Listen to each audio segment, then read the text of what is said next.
नहीं तो दूसरा ऑप्शन नहीं मिल रहा है ना, तो वही तो फिर कौन सा ऑप्शन आप लगाओगे?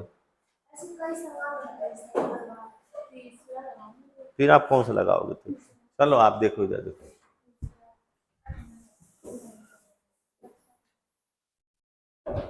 अच्छा, एक और चीज, आप किसी किताब में पढ़े, बौद्ध धर्म में आत्मा को माना जाता है नहीं माना जाता है? नहीं माना जाता, ठीक, यही बात है। अब देखिए, बौद्ध धर्म में आत्मा को नहीं माना जाता है। मैंने कब कहा है आत्मा को नहीं माना जाता है? यही तो बात हो रही है। मैंने कब कहा कि आत्मा को नहीं माना जाता है? मैंने कब बताया है? नहीं बताया था। ऐसे बताया कि आत्मा को नहीं माना जाता है।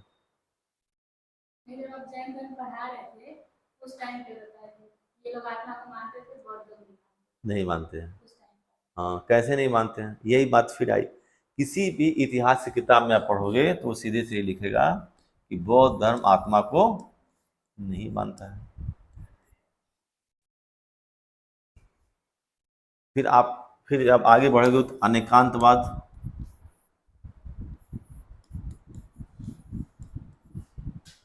क्षणिकवाद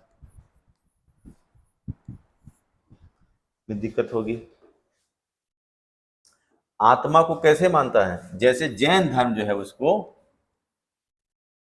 क्या मानता है? शाश्वत मानता है। अब ये जो है हिंदू धर्म या जो भी आप कहिए, या वेदों में इसको भी शाश्वत माना गया, सभी शाश्वत मानते हैं। ये वैसे नित्य शाश्वत आत्मा को नहीं मानता है। वैसा नहीं मानता कि आत्मा ही आपको लेके जाएगी।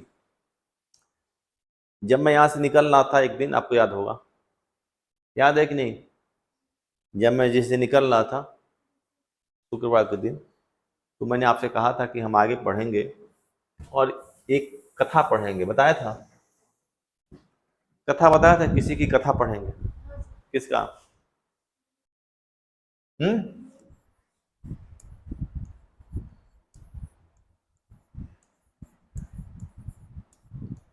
बताया था, भूल गए? बता नहीं था? नाग भिक्षु और मेनांडर, मेनांडर थे। भूल गया? ये बताया था कि नहीं उस दिन जब मैं यहाँ से निकल रहा था? तो मैं बताया था कि एक कथा बताऊंगा आपको, मिलिंद परोम ने लिखा है, जो नागसेन जो ने लिखा है, इसको बौद्ध ग्रंथ है। और वो मेनांडर एक राजा थे, उनसे जो है जब मुलाकात होती है वो तब लिखते हैं। मेनांडर को रे अभिलेख है,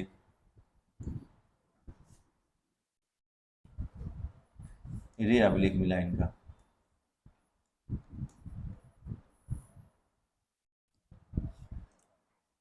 ये कानपुर के पास कौन सा जिला है? फतेहपुर, फतेहपुर से मिला है। इसी को लोगों ने पूजा करते करते, उसको पूजा हो रहा था, उसको लोगों ने घेरा, भीड़ इकट्ठी हुई, मिला दो जब, फिर उसको नीचे सीमेंटेड कर दिया, फिर ऊपर का भाग था, फिर जाकर उसको हटवा कर फिर पढ़ के फिर स्थापित कर दिया गया, क्योंकि फिर मिलेगा नहीं। बहुत महत्वपूर्ण था कि हिंद यूनानी शासकों का जो है आक्रमण गंगा घाटी तक था। गंगा घाटी मतलब फतेहपुर कहाँ है? कानपुर के पास। कानपुर में कौन सी नदी बहती है? गंगा। गंगा ही तो बहती है। नदियों का और शहरों का याद कर लीजिए, गंगा कैसे बहती है। तो ये मिला था, इसी में उस बात की चर्चा है, आत्मा शाश्वत है कि नित्य है कि नहीं। इसमें मेनांडर जब हिंद एवं शासक थे, राजा थे वो, उन्होंने नागसेन को कहा कि आप दरबार में आओ, मुझे जरूरी चीज़ें बताओ। वो नहीं गए। उन्होंने कहा कि मैं नहीं जाऊंगा, मुझे राजमहल में जाने की क्या जरूरत है। तो फिर मेनांडर जो है वहां से आए। गर्मी का दिन था, राजा आ रहे हैं, और राजा जो है वो काफी थके बके थे। आकर उन्होंने जो है मेनांडर के यहाँ गए, बैठा, अभिवादन किया। तो बताइए धर्म के बारे में और आत्मा और बाकी चीज़ों, ईश्वर के बारे में। उन्होंने कहा कि आप महाराज हैं, बड़े राजा हैं, उतना दूर से चल के आए हैं, आपको लू लग गई होगी, थोड़ा गुड़ पानी पीजिए, आराम से बैठिए, तब समझाएं। बैठ गए आराम से, उनको चाय पानी पिलाया गया। तब उन्होंने पूछा नागसेन से, इसकी चर्चा कहाँ है? मिलिंद पन्नुओं में रचना है, बहुत साहित्य है। उन्होंने नागसेन से पूछा आत्मा क्या है? उन्होंने पूछा आत्मा क्या है? तो नागसेन ने पूछा कि आप किससे आए हो? तो उन्होंने कहा रथ से। किससे आए हो? रथ से। तो नागसेन ने पूछा रथ से आए हो, तो बताओ रथ क्या है? तो कहा, रथ तो चलता है, उसमें घोड़े लगे हुए हैं, उसमें सब कुछ है, सब बताया उन्होंने। तो बोला कि रथ ही क्यों कहते हो उसको? रथ क्यों है वो? उसमें तो घोड़े लगे हुए हैं, उसमें रकाब लगा हुआ है, लगाम लगे हुए हैं, हाँ, उसके पहिए हैं, उसकी बॉडी बनी हुई है, उसके छत हैं, उसका सारथी है, रथ क्यों है वो? तो उन्होंने फिर पूछना शुरू किया, क्या आप जो चक्का है इसको रथ कहोगे? तो उन्होंने कहा नहीं, वो कैसे रथ होगा? अच्छा, फिर पूछा जो घोड़े उसमें लगे हुए हैं उसको रथ कहोगे? बोला नहीं, उसको कैसे रथ कहेंगे? फिर जो सारथी तुम्हारा चला रहा है उसको रथ कहोगे? नहीं, वो भी रथ नहीं है। फिर जो ऊपर छत्ता लगा हुआ है ये, इसको रथ कहोगे? नहीं, ये भी रथ नहीं है। फिर रथ क्या है? तब कहा कि सभी चीजों का क्या है वो? कॉम्बिनेशन रथ है। सभी चीजों का कॉम्बिनेशन रथ है। समझ में आया कुछ? आत्मा क्या है? हाँ, सभी चीजों का कॉम्बिनेशन है। उसमें क्या है, जब द्वादश निधान चक्र पढ़ेंगे उसमें आएगा वो कि सबका कॉम्बिनेशन है, और उससे वो आत्मा बनी होती है। वो आत्मा शाश्वत नित्य नहीं है, वो परिवर्तनशील है। वो कैसे आएगा? अनेकांतवाद, क्षणिकवाद। अनेकांतवाद के अग्नि कड़ी है क्षणिकवाद, क्योंकि हर चीज जो है क्षण भर में बदलता रहता है। तो क्षण भर में बदलता रहता है, तो फिर आत्मा कैसे नित्य होगी? जब बौद्ध दर्शन का केंद्रीय बिंदु क्षणिकवाद है, तो फिर आत्मा को कैसे शाश्वत मानेगी? तो आत्मा को नहीं मानी, आत्मा को माने कि वो परिवर्तनशील है। फिर जन्म मरण कैसे होता है? उन्होंने कहा जैसे एक लहर जो है वो आती है, दूसरे लहर को जन्म दे देती है, अपने खत्म हो जाती है, फिर वो लहर अगले को जन्म दे देती है, खत्म हो जाती है, ऐसे वो चलता रहता है। और जो कर्म है, कर्म को सबने माना। देखो, कर्म को हिंदू धर्म में भी, जैन में भी, हर धर्म में कर्म को माना गया। तो कर्म के प्रभाव को जो है वो आगे ले जाएगा। और वही कर्म के प्रभाव जो है द्वादश ध्यान चक्र में है, जो बचे रहते हैं वो आपको ले जाते हैं अविद्या, संस्कार, विज्ञान, नाम रूप, पर्यटन, सब आगे आपको आएगा भी। उससे फिर आपको जो है मुक्ति नहीं मिलती है, और आप चलते रहते हैं। मुक्ति कैसे मिलेगी? जब आपको ज्ञान प्राप्त हो जाएगा। ज्ञान प्राप्त हो जाएगा तो क्या हो जाएगा? क्या हो जाएगा? मोक्ष प्राप्त हो जाएगा, निर्वाण प्राप्त हो जाएगा। बौद्ध धर्म में उसको निर्वाण कहा गया। निर्वाण प्राप्त हो जाएगा। इस निर्वाण प्राप्त के लिए आपको ज्ञान होना जरूरी है। और ज्ञान किस चीज का जरूरी है? कि भौतिक चीजें, देखो वहां पुद्गल था, पुद्गल था ना, भौतिक चीजों के प्रति आपकी आसक्ति थी। यहाँ क्या है? उसको 12 भागों में बांट दिया गया है। उसमें देखो आएगा आपका स्पर्श वेदना, है ना।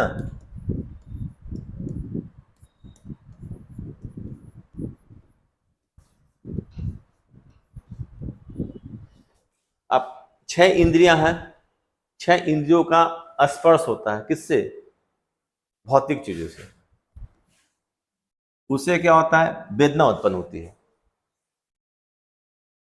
है ना। और इससे आगे कर्म प्रवाह जो है वो चलता रहता है। फिर जरा मरण और मृत्यु, फिर अविद्या। अब देखो जब चक्र बनेगा आप देखोगे तो उसमें पहले स्थान पर अविद्या आ जाएगा, और कहीं कहीं आपका आ जाएगा, जिसको जैसा समझाना पड़े, जरा मरण ऐसा आएगा। यहां से शुरू हो सकता है। ये शुरुआत यहां से जो किताब करेगा वो ठीक नहीं है ठीक वो किताब नहीं है। जितनी जगह आप पढ़ोगे उतना जगह अलग अलग जगह। जरा मरण तो खत्म हो गया। जरा मतलब होता है कि वृद्धावस्था, और मरण मतलब मृत्यु। फिर मृत्यु के बाद क्या होगा? अविद्या। अब इसी को खत्म करना है। अविद्या मतलब क्या होता है? अज्ञानता। और आपके अंदर अज्ञानता रहेगी तो फिर आप उस चक्र में फंसे रहोगे। फिर अज्ञानता से क्या होगा? चक्र आगे बढ़ जाएगा। जैसे ही आपको ज्ञान प्राप्त होगा वो यही सर्कल जो है खत्म हो जाएगा, और फिर आपका आगे का जो ये सब है वो सब खत्म हो जाएगा। फिर जन्म मनन कुछ नहीं होगा। ठीक है। तो कर्म प्रवाह के लिए ये माना गया, जब कर्म आप करोगे, अच्छे कर्म होगे सात विद्या से, तब आप मुक्त हो जाओगे। अगर कर्म प्रवाह आपका खराब होंगे तो संचित जो कर्म होंगे वो अविद्या के माध्यम से आगे की तरफ बढ़ेंगे। फिर आपकी जन्म मृत्यु होती रहेगी। ठीक है। तो हमने बौद्ध धर्म में क्या क्या पढ़ा था उसे? बौद्ध धर्म में पढ़ लिया था। महापरिनिर्वाण हो गया उनका कुशीनगर में। किस नदी के किनारे हुआ था? भूल जाते हो आप। हिरण्यवती नदी के किनारे। हिरण्यवती नदी के किनारे वो जो है वो,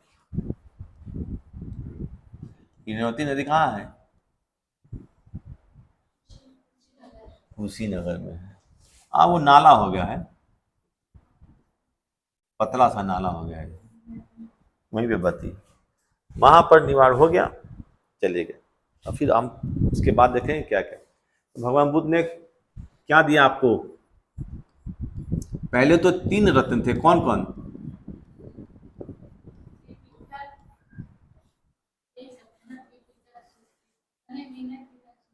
वो त्रिरत्न नहीं है, वो त्रिमार्ग नहीं है, वो तो उनकी पुस्तक है। वो तो त्रिपिटक। पिटक मतलब क्या होता है? त्रिपिटक। पिटक मतलब ग्रंथ। इसमें आएगा ना आपका कौन कौन सा? सूत्र पिटक, विनय पिटक, अभी धम्म पिटक। ये दार्शनिक व्याख्या है। इसमें विनय संबंधी नहीं है। विनय मतलब होता है जो आचार थे हमारे, कैसे रहना है, क्या करना है, प्रचार कैसे करना है, किसको प्रवेश करना है, किसको नहीं रखना है, कितना भोजन करना है, कहाँ सोना है, कैसे खाना है, वो। और सूत्र पिटक जो भगवान बुद्ध के जीवन से संबंधित जो घटनाएं थी, बाकी चीजें कैसे उन्होंने जो है संन्यास। ये पिटक त्रिरत्न में क्या थे उसमें? बौद्ध त्रिरत्न में क्या था भूल गए? हाँ, बुद्धम शरण गच्छामि, संघम शरण गच्छामि, धम्म। तो पूछा जाएगा तो क्या बोलोगे? धम्म, संघ और बुद्ध, ये 3 थे। सब प्रथम आपको बौद्ध धर्म में आने के लिए 3 चीज को एकदम से पकड़ लेना है। पहला, आप धम्म की शरण में जाओगे, धम्म ग्रहण करोगे तो पहले तो दीक्षा दी जाएगी। फिर क्या करोगे? संघ की शरण में जाओगे, आप संघ में जाओ। बिहार, और वो एक क्वेश्चन ऐसा आया भी है, बिहार और उसका। और फिर बुद्ध की शरण में जाओ। ये त्रिरत्न है आपके। आ गया ना? ये पिटक नहीं है। पिटक मतलब होता है पुस्तक, किताब। पिटक जो है वो कौन सा शब्द है? भगवान बुद्ध ने किस भाषा में दिया था अपना प्रचार? पाली। सब डुबा दोगे आप लोग, सब कुछ लिखते हो जाओ, भगवान बुद्ध का जन्म फलाना फलाना फलाना हुआ, भगवान बुद्ध बहुत अच्छे थे, कुछ सुंदर बात कहा, ये कहा, वो कहा, वो कहा, ये कहा, ये कहा, चार अंत में लिख दो एक लाइन, भगवान बुद्ध ने अपनी प्रचार की भाषा को प्राकृत में रखा। यूपीएससी में तो जीरो कर देगा, कल इसको पता ही नहीं है, जीरो कर दो इसको। आप जैसे मान लो आप पूछा गया बौद्ध दर्शन के बारे में, आपने सब लिखा, लिखते लिखते लिखते लिखते सब लिखा, अनात्मवाद अनात्मवाद, अंत में लिख दिया कि भगवान बुद्ध जो है शाश्वतनित आत्मा को मानते थे, तो आपकी सारी फिलॉसफी वहीं से खत्म हो जाएगी। ये मान लिया जाएगा कि आपको नहीं आता है। कभी कभी एक शब्द जो है वो सब कुछ धूमिल कर देता है। ठीक है, किताब को पढ़ने का भी तरीका होता है। तो आप बहुत पढ़ लोगे ना तो लगेगा कि किताब गलत लिख रहा है, लगेगा वो। कभी कभी हम लोग के पास कोई चीज़ आता है तो लगता है कि गलत है, फिर देख लेते हैं। जैसे वो क्वेश्चन आया तो वो क्वेश्चन नहीं था, तो वो देख, कई ऐसे आते हैं, कभी बनाते समय भी, टाइप करते समय भी गलती हो जाती है, कुली को क्वेश्चन लिख दिया गया हो, लेकिन वो तो किताब में है। तो चलिए छोड़िए, पाली भाषा में दिया था, और उन्होंने किस में दिया था? प्रकृति को और क्या कहते हैं वो भी आया था, अर्थ मागधी, मगध क्षेत्र में बोली जाती थी। ठीक है, तो बुद्ध सर्व धर्म हो गया। अब भगवान बुद्ध ने चार आर्य सत्य बताया था, लिखा आपने, मैंने लिखा था, सब कुछ नहीं लिखा। कौन कौन सा क्या है?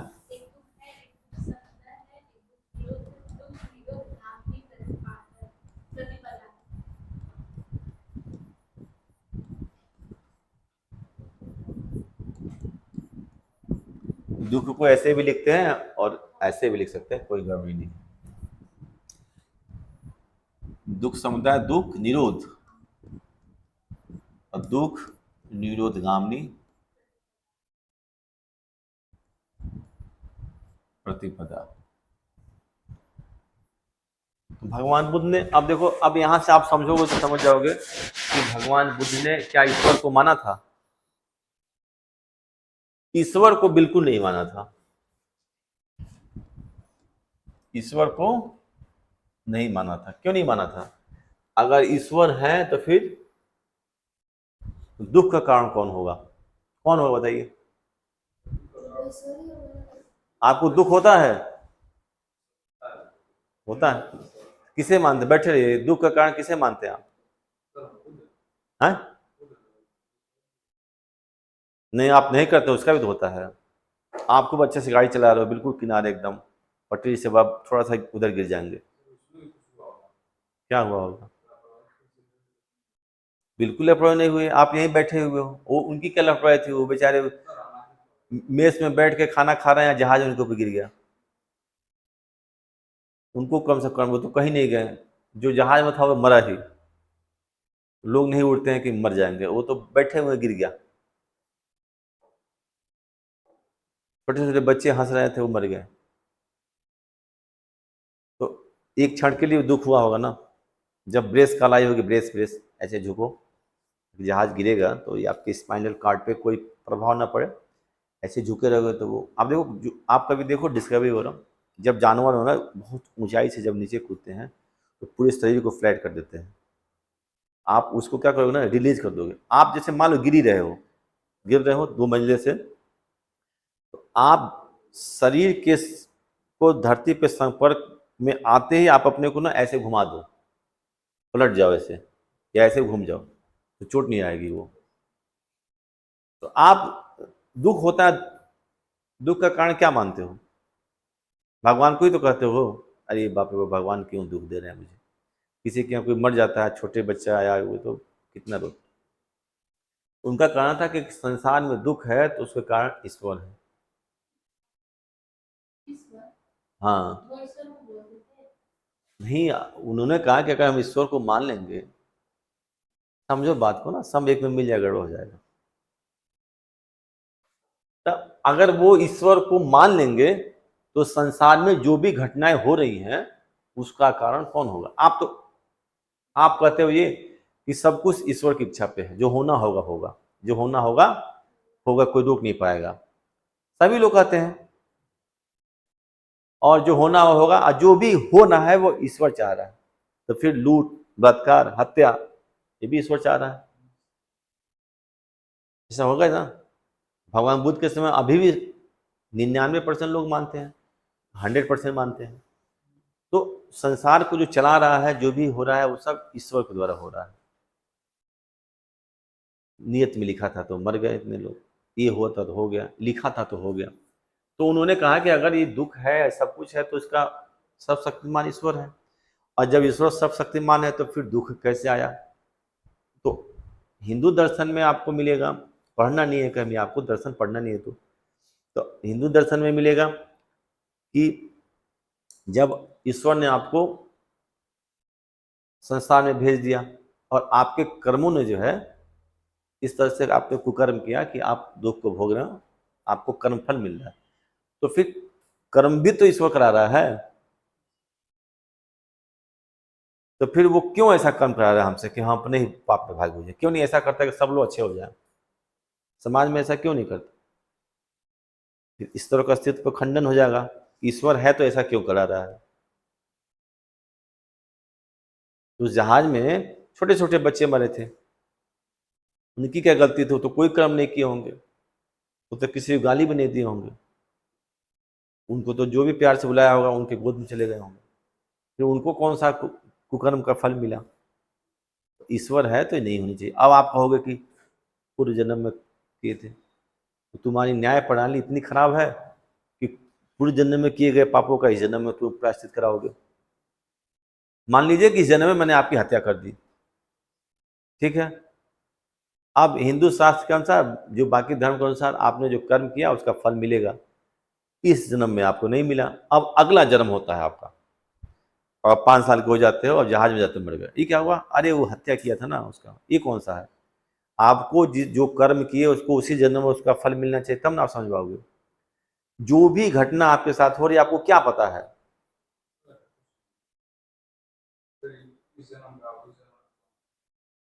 नहीं होता है। तो फिर क्यों ऐसा हो जाता है कि कोई आदमी बहुत ही सात्विक है, वो बचपन से पूजा पाठ करता है, कभी किसी के बारे में गलत बोला ही नहीं, और उसके साथ ऐसी घटना हो जाती है जो नहीं होनी चाहिए थी।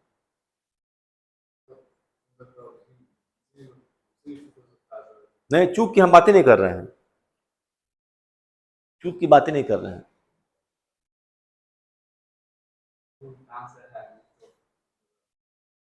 ऐसी घटना क्यों हो जाती है?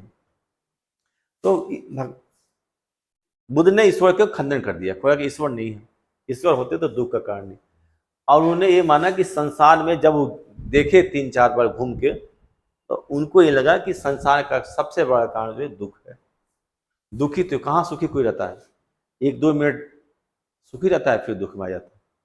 फिर उन्होंने देखा दुख समुदाय, दुख के चारों ओर से नाना प्रकार के दुख हैं, ठीक है, कई प्रकार के दुख है। कैसे दुख है? शारीरिक दुख है, मानसिक दुख है, होता है कि नहीं? तो इस तरह के दुख हैं, शरीर से भी दुखी होता है, मन से भी दुखी होता है। उसके बाद दुख है कि दुख निरोध, यानी कि दुख को रोका जा सकता है। कैसे? दुख निरोधगामी प्रतिपदा के द्वारा, जिसको क्या कहा गया? अष्टांगिक मार्ग या मध्यम प्रतिपदा कहा गया, मध्य मार्ग कहा गया इसको। 8 जो है वो भगवान बुद्ध ने विचार प्रकट किए, जिसके द्वारा हम दुख को रोक सकते हैं, ठीक है। पहले बताया कि दुख है, उसका कारण है, ये सब है। अब फिर दुख को रोकने को लिए बताया अष्टांगिक मार्ग। यही जो है बौद्ध भिक्षुओं को पालन करना है, और आम जीवन में भी पालन करना उसका। किसका? अष्टांगिक मार्ग का। और अष्टांगिक मार्ग के बाद 10 सील हैं। 10 सील है। सील मतलब क्या होता है? सील मतलब क्या होगा? जीवन को जीने का वो तरीका जिससे किसी प्रकार का जीवन जो है वो कठोर ना हो, कोई पाप ना हो। उसमें क्या क्या है? यही सब चीजें हैं कि गद्दे पर न सोना, मदिरा पान ना करना, चोरी न करना, झूठ न बोलना, ठीक है, स्त्रियों से संसर्ग न रहता गलत तरीके से, शादी जिसकी हो जाती है, ठीक है। ये सब चीजें हैं जिससे आपको दूर रहना है। ये 10 सील हैं और 8 मार्ग है। 8 अष्टांगिक मार्ग में कौन कौन सा है? सम्यक, यही शुरू कर दें। अजीब, संकल्प,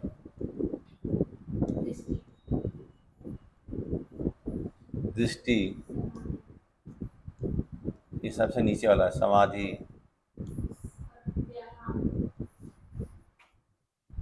व्यायाम, कर्म, हाँ कर्मान, हाँ सम्यक वाक, हाँ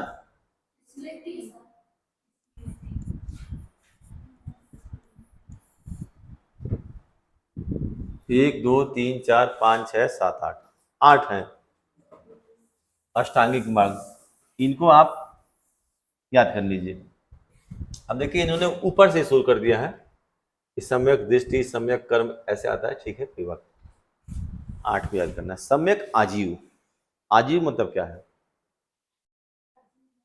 आजीविका नहीं, आजीविका यानी कि ऐसे। अब देखिए इसमें हिंदू धर्म में आ जाएगा। हिंदू धर्म में क्या होगा? पुरुषार्थ।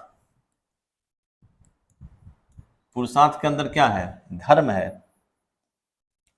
अर्थ है, काम है और मोक्ष है। अब इससे तुलना कीजिए। सम्यक आजीव, आजीव मतलब होता है आजीविका, कर्म, ऐसा कर्म करना, ऐसा जो है जीवन निर्वाह का कार्य करना जिसमें किसी प्रकार का कोई पाप न हो। कैसा पाप हो सकता है? अब इसमें देखिए हिंदू धर्म में क्या आया? पुरुषार्थ। आप पढ़ोगे 4 पुरुषार्थ है, धर्म, अर्थ, काम और मोक्ष। अब देखिए इसमें क्या कर रहा है कि धर्म तो धर्म होता ही है, अर्थ कह रहा है ये पुरुषार्थ है। पुरुषार्थ मतलब जो पुरुषों को चाहिए। तो अर्थ मतलब है क्या है? आजीविका, धन की प्राप्ति। कैसे प्राप्त करनी है? चोरी करके नहीं प्राप्त करनी है, किसी को लूट कर प्राप्त नहीं करना है, किसी से अनावश्यक पैसे लेकर नहीं करना है। जैसे मान लीजिए कि 10 रुपए का प्रोडक्ट है, उसको 25 में बेच रहे हैं। अब पता चला कि परीक्षा है दिल्ली, पटना, लखनऊ, कानपुर में, 10 रुपया वहाँ का जो है वो फेयर है, भाड़ा है, तो आप उस दिन कितना लेते हो? हम लोगों ने दिया है, कोई बात नहीं, 50 रुपये देते हो, ज्यादा लेते हो। या कहीं मेला लगा हुआ है, कुछ नहीं मिल रहा है, 100 रुपये लेंगे। ये सही अर्थों में सही अर्थ प्राप्ति का, धन प्राप्ति का साधन नहीं है। आया समझ में? तो हमारे धर्म में इस बात को लिखा गया कि प्रत्येक व्यक्ति को 4 पुरुषार्थ का पालन करना चाहिए। धर्म का पालन करना चाहिए जीवन में, और अर्थ में जब वहां धन प्राप्ति करनी हो। भाई देखिए, अब देखिए इसमें महाभारत में इसको परम कर्तव्य बताया गया है। यही सबसे बड़ा कर्तव्य है क्या? पैसा कमाना। लेकिन कैसे? धर्म के आचरण के तहत, अनासर रूप से नहीं। चारों चीजें जरूरी है, धर्म और काम और मोक्ष, लेकिन अनावश्यक किसी प्रकार से कोई संसाधन से आप पैसे कमाते हो तो गड़बड़। मान लीजिए आप पक्षी बेच रहे हो, पक्षी बेचने की चीज है, उसको घोंसला से निकाल कर और अंडा ला कर फोड़ कर उसको बेच रहे हो, वो भी ठीक नहीं है। किसी के सामान चुरा के ला के बेच दिए। सोने का दाम 1 लाख है, उसको 1.5 लाख में बेच रहे हो। भाड़ा 10 रुपया है, 100 रुपया ले रहे हो। तो ये सही अर्थों में अर्थ नहीं है। तो वही आजीव है उसमें कि जीवन के लिए ऐसे कार्यों को करना जो अनैतिक ना हो। अब उसमें काम और मोक्ष नहीं आएगा।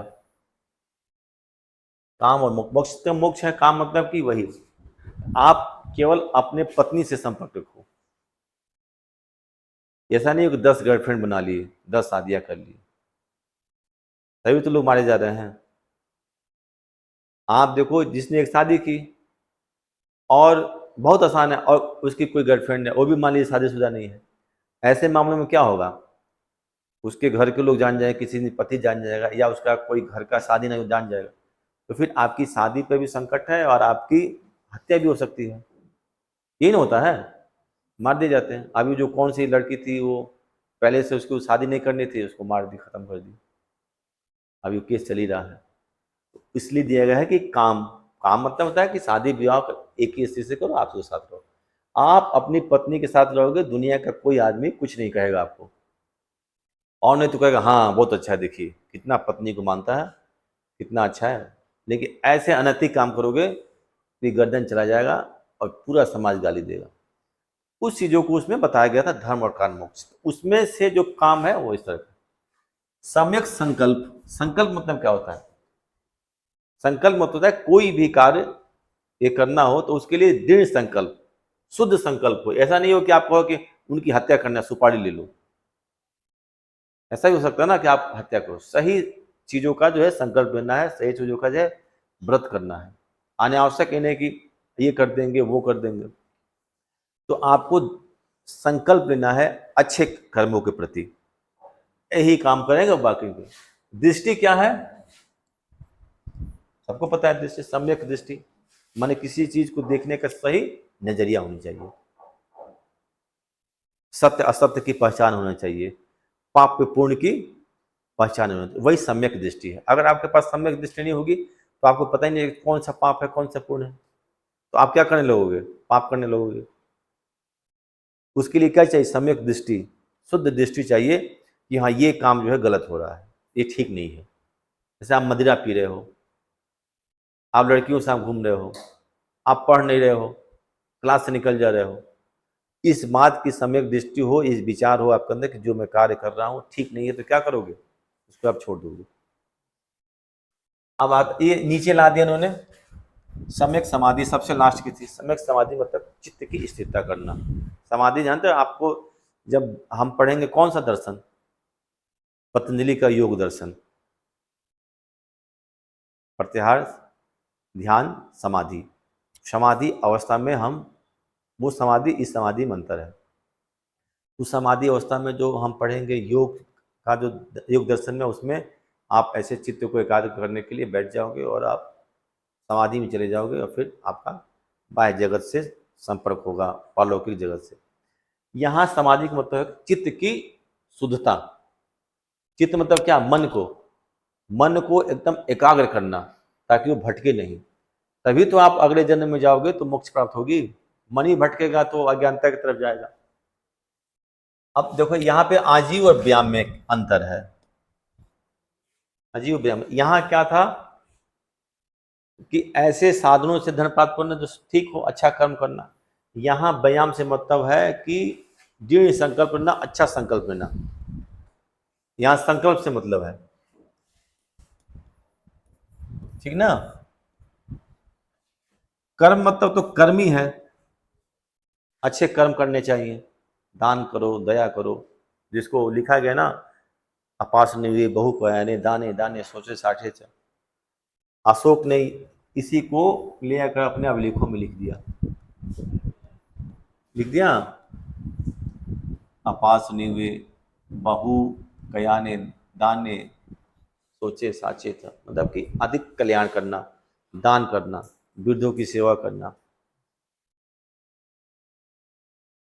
वाक, वाक मतलब क्या हुआ? बोलना।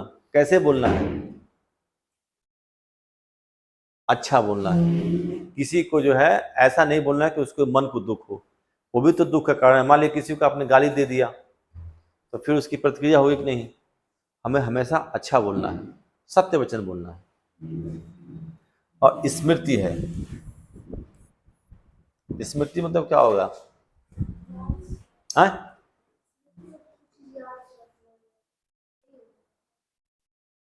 ये होगा।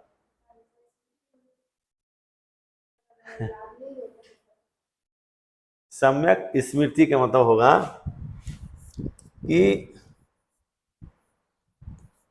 यहाँ एक और कोई शब्द है क्या? स्मृति लिखा है उसमें? एक मिनट देखें, स्मृति को कोई और शब्द लाया है क्या उसमें? सम्यक स्मृति।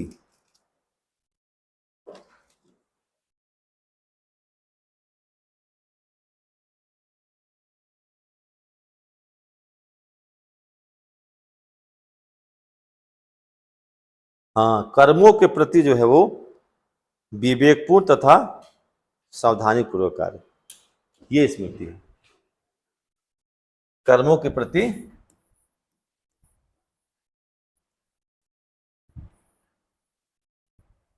विवेकपूर्ण होना।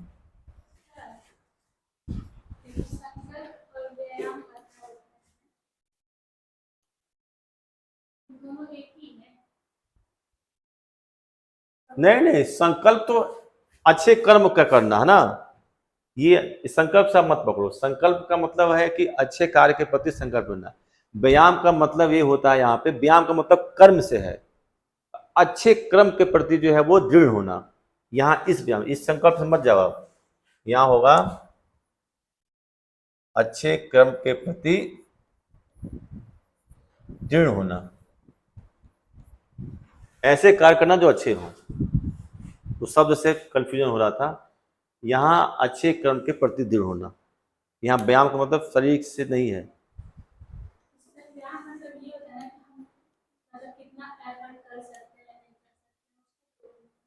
तो अच्छे कर्म करेंगे ना, तभी ना होगा कि खराब खराब कर्म के प्रति आप जो है एफर्ट करोगे। यानी व्यायाम का मतलब है कि जो हम काम करेंगे अच्छा दृष्टिकोण, अच्छा संकल्प लेंगे उसका। फिर वो संकल्प आया तो आप कंफ्यूज हो रहे हो। गलत कर्म के प्रति एफर्ट नहीं ना करेंगे हम। तो उसमें व्यायाम का मतलब है कि अच्छे काम के प्रति दृढ़ होना, वही कार्य करना जो अच्छे हैं। ठीक है, क्योंकि मैं संकल्प लाया था इसको समझाने के, तो आपको कंफ्यूजन, संकल्प दूसरा हो जाएगा।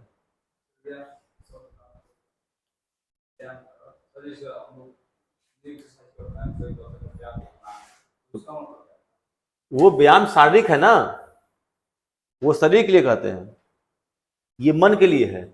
मन में ऐसा संकल्प करना जो आपके लिए सही हो, अच्छे क्रमों के प्रति दृढ़ संकल्प होना, वो व्यायाम यहाँ का मतलब है। आप व्यायाम अपने शरीर के लिए करते हो, उससे आपका मन का क्या प्रभाव पड़ेगा? शरीर को तो कोई व्यायाम कर सकता है, हैं? कहाँ मन सही होता है? आप खुद दिन में व्यायाम करो, मन सही रहेगा? आपको लगता है कि मन सही रहता है? जो व्यायाम करता है, जो पहलवान होता है, उसके अच्छे विचार होते हैं, वो अच्छा होता है, वो नैतिक होता है, सोचता है अच्छा। वो वो जो एथलीट का कौन था, वो व्यायाम करने वाले टीचर, वो सब भ्रष्टाचार में और उसमें फंसे हुए थे। तो व्यायाम करें, सभी खिलाड़ी व्यायाम करते हैं, सब अच्छे होते हैं? जो ऐसा कुछ नहीं है। आपको लगता है कि व्यायाम से आप ठीक होते हो, हाँ योग करते हो तो अलग है। अगर आप योग करोगे तो उसका अलग प्रभाव पड़ेगा। आप योग में क्या होगा, उसमें चित्त की स्थिरता है, उसमें समाधि है, उसमें प्रत्याहार है, उसमें आपको है स्टेप बाय स्टेप भोजन को छोड़ना है, कौन सा भोजन ग्रहण करना है, वहां से आ सकता है। आप कोई कहे कि मैं पूरे जीवन भर फल खाता हूं शरीर को शुद्ध रखने के लिए, उससे मन शुद्ध हो जाएगा क्या? ऐसा भी हो सकता है कि कोई व्यक्ति मांसाहार हो, मांस को खाता हो, लेकिन मानसिक रूप से उसे बहुत अच्छा हो जो घास खाता हो। क्योंकि चित्त की शुद्धता और शरीर की शुद्धता और दृढ़ता में अंतर है कि नहीं? पतंजलि ने यही लिखा है, पढ़ा है आपने ना पतंजलि का? कौन सा दर्शन था उस दिन पतंजलि का? योग दर्शन। योग में तो यही है ना, लिखा तो है योग, पतंजलि ने लिखा था इसको। उसी पतंजलि को मूर्ख बनाकर बाबा रामदेव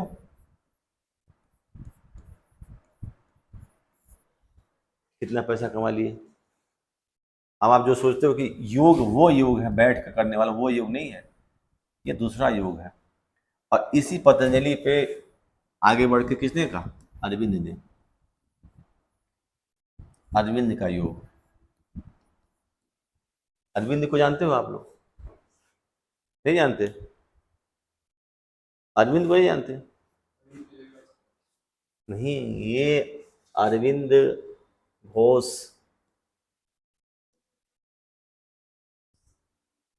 आधुनिक भारत में अंग्रेजों के खिलाफ लड़ रहे थे। 1905 में जब बंग भंग आंदोलन हुआ, कब हुआ था?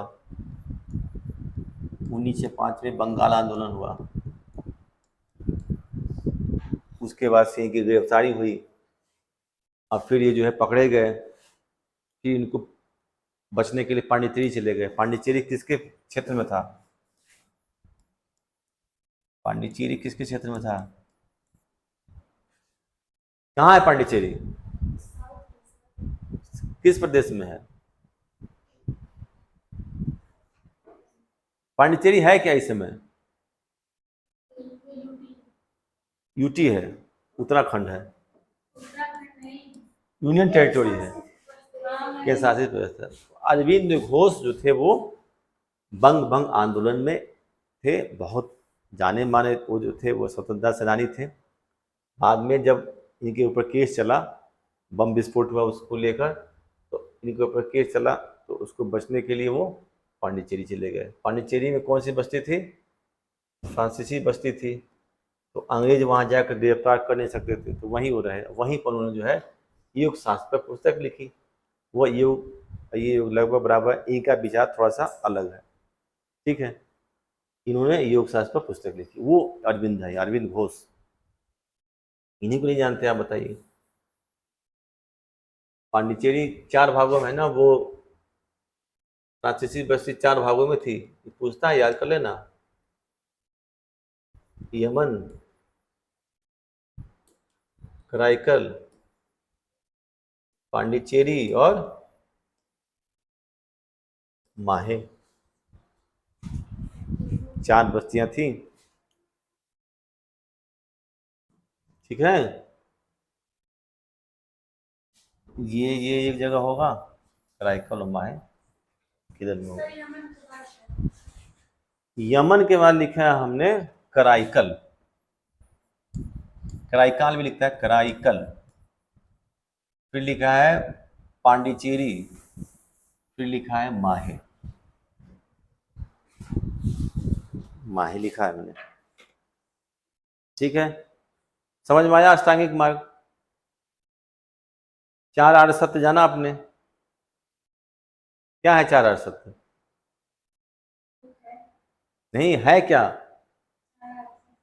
है क्या? भगवान बुद्ध के जो उन्होंने उपदेश दिया, उसका प्रथम केंद्र जो था वो 4 आर्य सत्य थे, जिसको उन्होंने मूल माना कि मानव जीवन में क्यों जो है वो दुख है। उसका कारण माना दुख है, मान लिया कि पूरे संसार में दुख है, सुख है ही नहीं। और दुख समुदाय, दुख का एक समुदाय है। दुख तो है ही, चोट लग गई आपको दुख हो गया, किसी ने बोल दिया तभी तो दुख लगता है। लगता है कि नहीं? नहीं समझ पाओगे? समझ नहीं पाओगे तो समझो। एक डेकार्ट थे, उन्होंने मन, बुद्धि और शरीर की परिकल्पना की, ठीक है ना। मन, बुद्धि और शरीर। आपके अंदर मन है कि बुद्धि है कि शरीर है? बताइए। आप किससे काम करते हो, मन से कि बुद्धि से? दोनों से।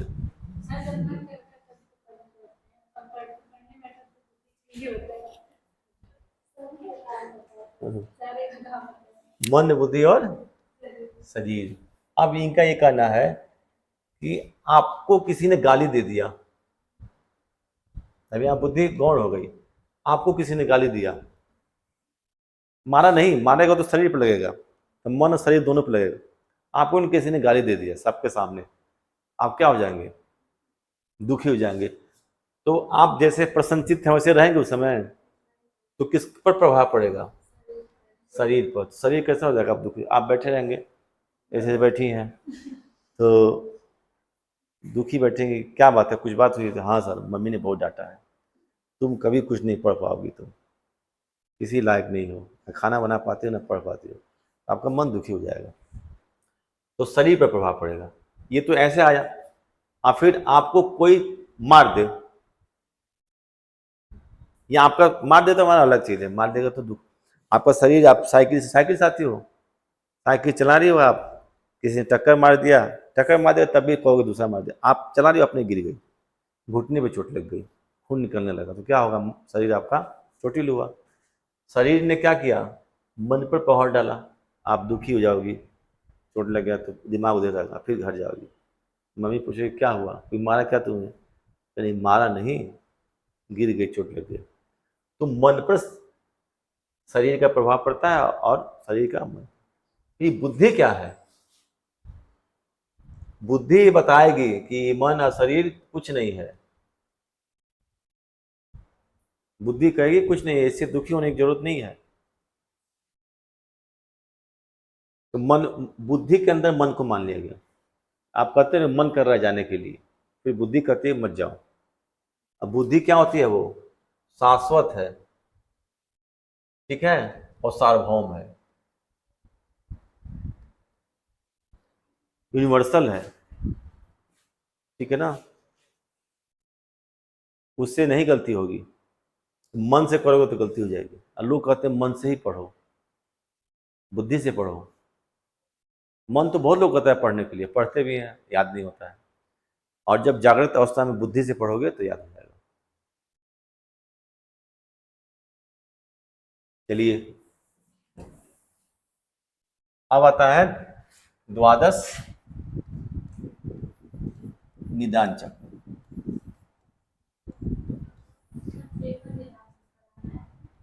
हाँ, पेपर को मैंने देखा है अभी, तो उसमें कुछ करेक्शन करा देंगे, फिर यहाँ आकर वो चीज़ कहा जाता है। जैसे मैंने 2-3 देखा, कौशल है, कुल ही होगा, एक आध दो क्वेश्चन को मैंने देखा है। तो जैसे कभी नहीं होता है, वो ऑप्शन में गड़बड़ हो जाती है, फिर यहाँ समझाना पड़ता है। बाकी तो मैं जो पढ़ा है उसी में से आया हुआ है, 2-4 क्वेश्चन ही अलग से आए हुए हैं। अनेकांतवाद क्या क्या आया हुआ है ना। कोई ऐसा है जो नहीं समझ में आ रहा था? बताइए।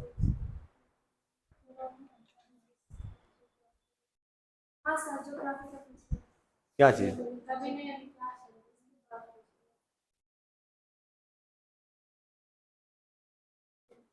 927 हो गया, इसको मैं बता दूंगा। और द्वादश निदान चक्र में क्या है, आप समझ लो क्या है, वही चक्र है। अविद्या, अविद्या से क्या होगा? संस्कार, संस्कार से विज्ञान, ठीक है। अविद्या होगी तो क्या होगा? संस्कार उत्पन्न होंगे। अविद्या होगी तो आप जो कर्म करोगे वो, कोई जरूरी नहीं है कि अच्छा ही कर्म करो, अगर अच्छे कर्म नहीं होंगे तो वो संस्कार, जिसे कहते हैं ना कि पूर्व जन्म के संस्कार हैं। बहुत लोगों को आपने सुना का होता है, ये हिंदू धर्म में ही माना जाता है कि पूर्व धर्म के जो पूर्व जन्म में जो संस्कार थे वह इस जन्म में आए हैं। इसलिए कोई व्यक्ति जो है बिल्कुल नहीं पढ़ता है, एक आध 2 घंटा पढ़ा, पहले अटेम्प्ट IAS बन गया, पहली रैंक आ गई। अब कोई व्यक्ति दिन भर पढ़ता है, पढ़ने में ठीक है, IIT टॉप किया, अब नहीं होता है, तो माना जाता है पूर्व जन्म के जो संस्कार थे वो इस जन्म में आए हैं और उससे वो प्राप्त कर रहा है। कोई आदमी अच्छे घर में पैदा हुआ, इसी तरह उसका जो है सब कुछ अच्छा हो गया। और इतना मोटा अंबानी का लड़का ऐसे ऐसे चलता है, उतनी बढ़िया लड़की से शादी हो गई है, और उतना सिक्योरिटी गार्ड है, साथ साथ चल रहे हैं, और बम भोले कर रहा है, उससे अच्छे हम लोग को कोई पूछता ही नहीं है।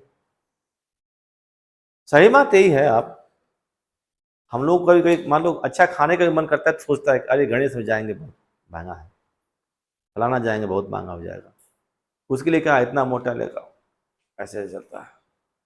और उसने बोल दिया जगन्नाथपुरी, जय जगन्नाथपुरी। अब वो पूरा लगा, हाँ जगन्नाथपुरी बोल दिया, जगन्नाथ। यहाँ आदमी को ऐसे ही परेशान है, दिन भर जगन्नाथपुरी गाता रहता है, नहीं होता है। तो माना जाता है कि जो उसके पास अविद्या नहीं होगी, उसके संस्कार अच्छे होंगे, और संस्कार से जो है विज्ञान बना। ठीक है, विज्ञान मतलब क्या होगा?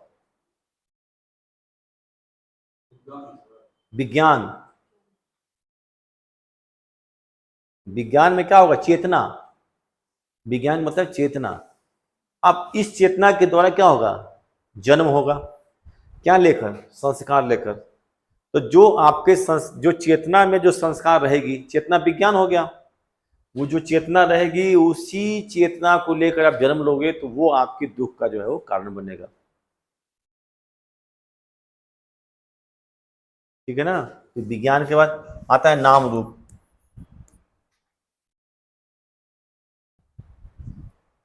अब यहां क्या होगा? चेतना और शरीर। ये चेतना कहां चली गई? अब शरीर में अटैच हो गई। अब आपका जो है ये यहां अब तक पहुंच गया। अब जो चेतना थी संस्कार को लेकर ढो रही थी, अब आपके शरीर में प्रवेश कर गई। अब चेतना और शरीर एक हो गया, अब आपका शरीर बन गया। और जब शरीर बन गया, जो विज्ञान था चेतना, वो आपके शरीर में चली गई। और विज्ञान किससे बना? संस्कार से। और संस्कार कैसा था आपका? अविद्या के कारण जो क्या था वो खराब था, कर्म भोगने थे आपको, तो वो अब यहाँ पे आ जाएगी। और फिर यहाँ से स्पर्श वेदना संयतन। अब यहाँ क्या आएगा? संयतन, संयतन क्या बोलते हैं उसको? छह इंद्रिय जो है, उसमें छह इंद्रिय माना गया है। इंद्रियां जो है आपके विषयों से आसक्त होंगी, होती है कि नहीं? इसी चेतना ने जब शरीर का ग्रहण किया, तो इस चेतना ने फिर जो है गलत करने के लिए आपको उत्साहित करेगा। अच्छे कर्म करोगे तो यहीं से ब्रेक होना शुरू हो जाएगा, मरने के बाद फिर जन्म नहीं होगा। नहीं तो आप कहीं से भी उसको सुधार सकते हो। अब यहां से सुधारने का तो कोई मतलब है नहीं, यहां से आगे सुधार सकते हो आप। ये तो आ ही गया, चेतना और शरीर। अब शरीर में चेतना आ गई, अब शरीर और चेतना को सोचना अच्छा करना नहीं। अब यहाँ पर आ जाएगा स्पर्श वेदना। स्पर्श किससे होगा? इंद्रिय है, इंद्रिय से स्पर्श होगा, इससे वेदना उत्पन्न होगी। वेदना मतलब कि कार्य करने की, अच्छे बुरे कर्म करने की। होता है कि नहीं? मन में आता है कि नहीं आपको?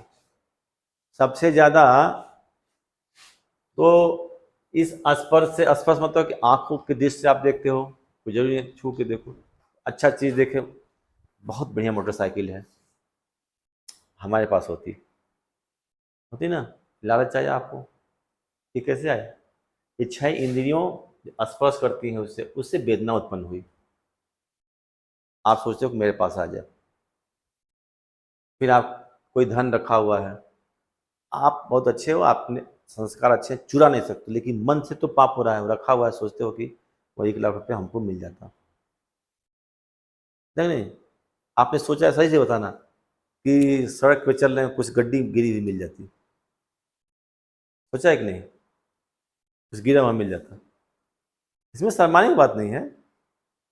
मैं तो पहले सोचता था, अब मैं हार गया हूँ सोचते सोचते, अब मिलेगा ही नहीं।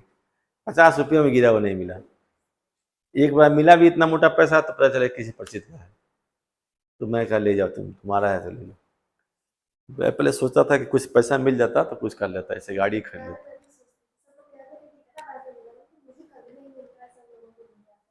ऐसा होता है ना, तो यही आसपास है। अब किसी के प्रति मान लो कोई अच्छी लड़की हो, तो जो लड़के छेड़ने वाले होते कौन होते हैं? उसमें अविद्या संस्कार सब भरपूर भरा होता है। ठीक है, फिर उनके पास कोई, जो उनके मन, जो मन और बुद्धि है, बुद्धि तो हमेशा तर्क करती है, मन तर्क नहीं करता है। तो आप, अब आपका संपर्क क्या हुआ? कौन सी इंद्री काम करेगी? आंख से। आंख की तो इंद्री है, संपर्क करेगी, देखा हाँ बहुत सुंदर है। अब आप क्या करोगे? कोई बदतमीज आदमी होगा तो छूना चाहेगा, छूना चाहेगा तो पिटाएगा कि नहीं? वो भी डांटेगी कि नहीं उसको?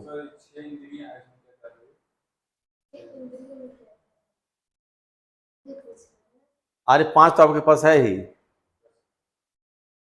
जोड़ लो। आंख है, नाक है, कान है। इसमें मन मान लिया कि मन भी एक आपकी इंद्रिय जो आपको उधर ले जा रही है। मन ही तो करता है उसको छू ले। आंख तो केवल देखता है, आंख नहीं छू लेगा उसको जाकर। पिटाएगा कौन? शरीर। आंख को अपने जो है, आंख को, मन को जो है रखो। इस तरह से वो चलता रहता है। ठीक है, इसको कल देख लेंगे हम, लिखवा भी दिया जाएगा कल, नहीं तो भूल जाए।